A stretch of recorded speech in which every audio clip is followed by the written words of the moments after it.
सियावर रामचंद्र की जय। प्रिय भक्तों, आप सभी का मेरे चैनल भक्ति कथा सागर में बहुत बहुत स्वागत है। रामायण कथा श्रृंखला में आज हम आगे की कथा का श्रवण करेंगे।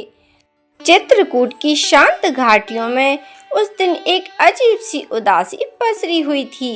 मंदाकिनी की धारा पहले की तरह कल बह रही थी। पर्वतों पर सूर्य की सुनहरी किरणें बिखरी हुई थीं और वन के वृक्ष मंद पवन के साथ धीरे धीरे झूम रहे थे। लेकिन श्री राम के हृदय में एक निर्णय आकार ले चुका था। भरत के लौट जाने के बाद भी चित्रकूट में श्री राम, माता सीता और लक्ष्मण का जीवन चल रहा था, परंतु अब चित्रकूट उन्हें पहले जैसा एकांत और शांत आश्रय नहीं दे रहा था। कुछ समय पहले तक जिस वन में केवल पक्षियों की मधुर ध्वनि और ऋषियों के मंत्र सुनाई देते थे, वहीं अब अयोध्या से आने जाने वाले लोगों की स्मृतियां और उनके पद चिन्ह रह गए थे। भरत के साथ आया विशाल जन समूह लौट चुका था, लेकिन उस मिलन की भावनाएं अभी भी चित्रकूट की हवा में जैसे तैर रही थीं।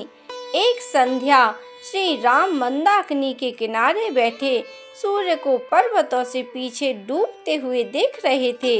माता सीता उनके समीप बैठी थीं और लक्ष्मण थोड़ी दूरी पर लकड़ियां एकत्र कर रहे थे। सीता ने धीरे से पूछा, नाथ, आज आप कुछ चिंतित दिखाई दे रहे हैं, क्या आपके मन में कोई बात है? श्री राम ने मंद मुस्कान के साथ उनकी ओर देखा और बोले, सीते, चिंता नहीं है, परंतु मन में एक विचार अवश्य है। यह चित्रकूट हमारे लिए अत्यंत प्रिय हो गया है। यहाँ हमने वनवास के अनेक दिन शांतिपूर्वक बिताए।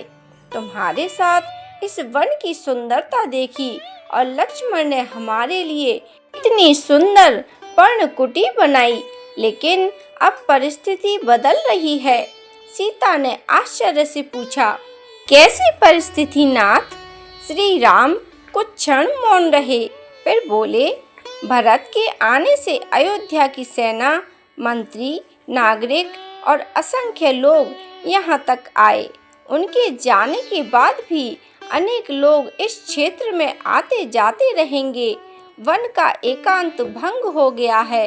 वनवास का हमारा उद्देश्य राजसी जीवन से दूर रहना और धर्म के मार्ग पर आगे बढ़ना है। इसलिए मुझे लगता है कि अब हमें चित्रकूट से आगे बढ़ जाना चाहिए। सीता ने उनकी ओर देखा। उनके मन में चित्रकूट की स्मृतियां उमड़ आईं। उन्होंने कहा, नाथ, यदि आपका यही निर्णय है तो मैं भी आपके साथ चलूंगी। आपके चरण जहाँ पड़ेंगे वहीं मेरे लिए अयोध्या है। तभी लक्ष्मण भी वहाँ आ गए। उन्होंने श्री राम की बात सुनी तो तुरंत बोले, भैया, आप जहाँ जाने का आदेश देंगे मैं उसी क्षण चलने के लिए तैयार हूँ। वन मेरे लिए कोई कठिनाई नहीं, क्योंकि आपकी सेवा ही मेरे जीवन का उद्देश्य है। श्री राम ने लक्ष्मण को स्नेह से देखा और कहा, लक्ष्मण, मुझे तुम्हारे प्रेम पर पूरा विश्वास है। अब हमें चित्रकूट से आगे बढ़कर उन वन क्षेत्रों की ओर जाना है जहाँ अनेक ऋषि मुनि तपस्या कर रहे हैं और राक्षसों के अत्याचार से पीड़ित हैं। लक्ष्मण ने गंभीर होकर पूछा, क्या आप दंडकारण्य की ओर जाने का विचार कर रहे हैं? श्री राम ने कहा, हाँ, दंडकारण्य विशाल वन प्रदेश है। वहाँ अनेक आश्रम हैं। वहाँ रहने वाले ऋषि मुनियों ने राक्षसों के अत्याचार के कारण बहुत कष्ट सहा है। यदि हमारे वनवास का समय केवल अपने कष्ट सहने में ही बीत जाए और हम उन साधुओं की रक्षा न कर सकें, तो इस वनवास का उद्देश्य अधूरा रह जाएगा। उस रात पर्णकुटी में बहुत देर तक तीनों जागते रहे। सीता अपने मन में आने वाली यात्रा की कल्पना कर रही थी। उन्हें पता था कि आगे का वन चित्रकूट से कहीं अधिक दुर्गम हो सकता है, लेकिन उनके मन में भय नहीं था। वे जानती थीं कि श्री राम के साथ रहते हुए कोई भी कठिनाई उनके लिए छोटी है। अगली सुबह जब आकाश में हल्की लालिमा फैलने लगी और पक्षियों का कलरव सुनाई देने लगा, तब श्री राम ने चित्रकूट को अंतिम बार निहार कर प्रणाम किया। उन्होंने मंदाकिनी के तट पर जाकर जल अर्पित किया और कहा, हे पवित्र मंदाकिनी, तुम्हारे तट ने हमारे वनवास के अनेक दिन संभाल कर रखे हैं। आज हम तुमसे विदा लेते हैं। हमें आशीर्वाद देना कि हमारा वनवास धर्म की रक्षा में सफल हो। सीता ने भी नदी को प्रणाम किया। लक्ष्मण ने पर्णकुटी की ओर देखा। उन्होंने अपने हाथों से बनाई उस छोटी सी कुटिया को देखकर कुछ क्षणों के लिए आंखें बंद कर लीं। उन्हें याद आया कि किस प्रकार उन्होंने लकड़ियां काटकर पत्तों और लताओं से इस कुटिया को बनाया था। श्री राम ने कहा, लक्ष्मण चलो। लक्ष्मण ने अंतिम बार कुटिया की ओर देखा और दोनों हाथ जोड़कर प्रणाम किया। तीनों आगे बढ़ गए। चित्रकूट की पगडंडी पीछे छूटती गई। कभी श्री राम आगे चलते, उनके पीछे सीता और सबसे पीछे धनुष बाण लिए लक्ष्मण चलते। रास्ते में जब भी कोई सुंदर वनस्पति या पुष्प दिखाई देता, सीता रुककर उसे देखती। श्री राम उन्हें उसके बारे में बताते। वन में हिरणों के झुंड भागते हुए दिखाई देते, मोर पंख फैलाकर नृत्य करते और ऊंचे वृक्षों पर पक्षियों के समूह चहचहाते। लेकिन जैसे जैसे वे चित्रकूट से दूर होते गए, वन अधिक घना और मार्ग अधिक कठिन होता गया। कहीं कांटेदार झाड़ियां थीं, कहीं ऊबड़ खाबड़ पत्थर और कहीं इतनी घनी लताएं कि रास्ता बनाना भी कठिन हो जाता। लक्ष्मण आगे बढ़कर अपने हाथों से लताओं को हटाते और सीता के लिए मार्ग साफ करते। श्री राम बार बार पीछे मुड़कर देखते कि कहीं सीता को कोई कष्ट तो नहीं हो रहा। एक स्थान पर मार्ग अत्यंत कठिन था, पत्थरों के बीच से होकर आगे बढ़ना था।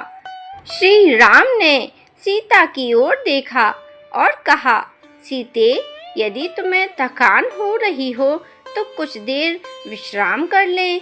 सीता मुस्कुराई और बोली, नाथ, आपके साथ चलने में मुझे कैसी थकान।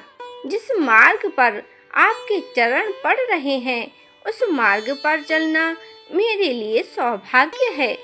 श्री राम ने कुछ नहीं कहा, लेकिन उनके हृदय में सीता के प्रति प्रेम और सम्मान और भी गहरा हो गया।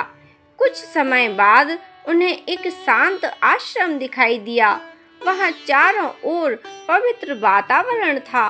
वृक्षों के बीच छोटी छोटी कुटियाएं बनी थीं और यज्ञ कुंड से धुआं उठ रहा था। श्री राम ने समझ लिया कि यह किसी महान ऋषि का आश्रम है।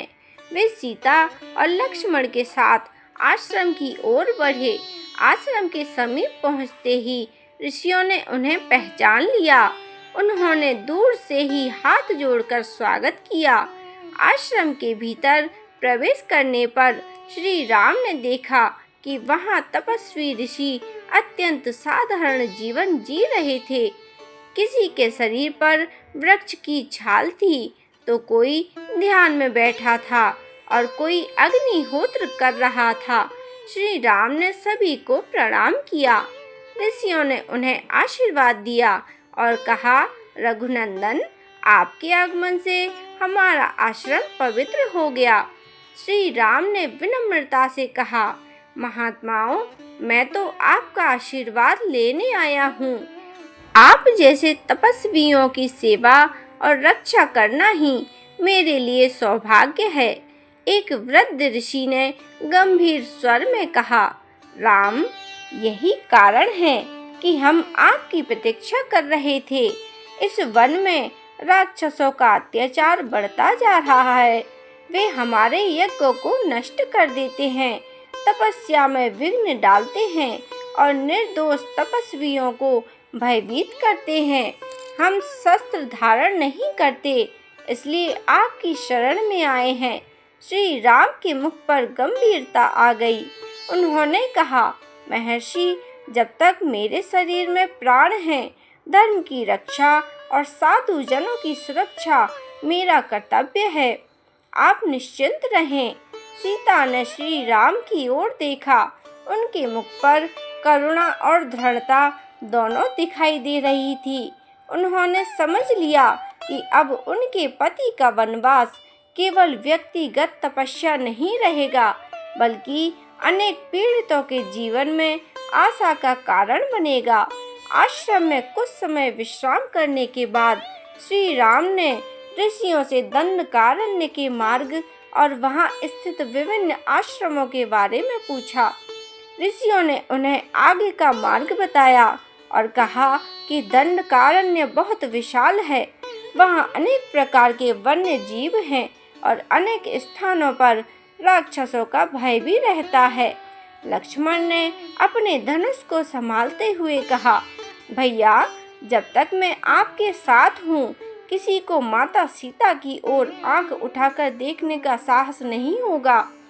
श्री राम ने उन्हें शांत करते हुए कहा, लक्ष्मण, हमारा उद्देश्य युद्ध करना नहीं, बल्कि धर्म की रक्षा करना है। जहाँ संभव हो, करुणा और शांति का मार्ग अपनाना। लेकिन यदि कोई निर्दोषों को कष्ट देगा, तो उसका सामना करना हमारा कर्तव्य होगा। अगले दिन तीनों ने पुनः यात्रा आरंभ की। अब चित्रकूट उनसे बहुत पीछे छूट चुका था। सामने फैला था विशाल दंडकारण्य, एक ऐसा वन जिसकी गहराइयों में अनगिनत रहस्य छिपे थे। वृक्ष इतने ऊंचे थे कि शाखाएं सूर्य की किरणों को भी धरती तक पहुंचने से रोक देती थीं।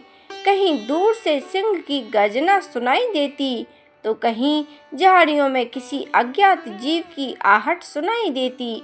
सीता ने चारों ओर देखा और कहा, नाथ, यह वन चित्रकूट से कितना भिन्न है। यहाँ प्रकृति अधिक गंभीर प्रतीत होती है। श्री राम बोले, सीते, प्रत्येक वन की अपनी प्रकृति होती है। चित्रकूट ने हमें शांति दी, अब दंडकारण्य हमें हमारे कर्तव्य की ओर ले जा रहा है। तीनों आगे बढ़ते रहे। रास्ते में उन्हें अनेक आश्रम दिखाई दिए।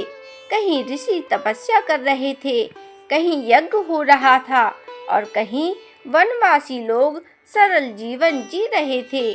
श्री राम जहाँ भी जाते, लोग उनके चरणों में झुककर अपनी पीड़ा बताते। किसी ने कहा कि राक्षस रात में आकर यज्ञ नष्ट कर देते हैं। किसी ने बताया कि तपस्वियों को वन छोड़ने के लिए मजबूर किया जाता है। हर शिकायत सुनकर श्री राम का हृदय करुणा से भर जाता। वे सभी को आश्वासन देते कि भयभीत होने की आवश्यकता नहीं है। धीरे धीरे श्री राम, सीता और लक्ष्मण दंडकारण्य के और भीतर पहुंचते गए। उनके सामने अब एक नई यात्रा थी, ऐसी यात्रा जिसमें उन्हें अनेक महर्षियों के दर्शन होंगे। धर्म और अधर्म का संघर्ष सामने आएगा और वनवास का वास्तविक उद्देश्य धीरे धीरे प्रकट होगा। उस संध्या तीनों ने एक विशाल वृक्ष के नीचे विश्राम किया। आकाश में तारे चमक रहे थे। सीता ने धीमे स्वर में कहा, नाथ, क्या हमारा वनवास इसी प्रकार अनेक आश्रमों और वनों से होकर आगे बढ़ेगा? श्री राम ने आकाश की ओर देखते हुए कहा, सीते, जब तक 14 वर्ष पूरे नहीं होते, हमें इस यात्रा को स्वीकार करना होगा। लेकिन मुझे विश्वास है कि यह मार्ग हमें उस कार्य तक ले जाएगा जिसके लिए विधाता ने हमें चुना है। लक्ष्मण मौन बैठे थे। उनके हाथ धनुष पर थे और आंखें अंधकार में दूर तक देख रही थीं। उन्हें नहीं पता था कि दंडकारण्य की इस यात्रा में आगे कौन कौन सी परीक्षाएं उनका इंतजार कर रही हैं। उन्हें यह भी ज्ञात नहीं था कि इसी वन भूमि में ऐसे प्रसंग घटने वाले हैं जो आगे चलकर रामायण की कथा को एक नए और निर्णायक मोड़ पर पहुंचा देंगे। उस रात वन की नीवरता के बीच श्री राम ने अपनी आंखें बंद की। उनके हृदय में पिता का वचन, भरत का प्रेम और अयोध्या की प्रजा और ऋषियों की पीड़ा सब एक साथ उपस्थित थे। उन्होंने मन ही मन प्रण किया कि 14 वर्ष का प्रत्येक क्षण धर्म की रक्षा में लगाएंगे और इसी संकल्प के साथ दंडकारण्य की गहन यात्रा का पहला चरण आरंभ हुआ, जहां आगे उनका सामना उन शक्तियों से होने वाला था जो वन की शांति को भंग कर रही थीं और जहां श्री राम के धनुष से निकलने वाला प्रत्येक बाण धर्म की रक्षा का संदेश बनने वाला था। प्रिय भक्तगणों, आज की कथा यहीं समाप्त होती है।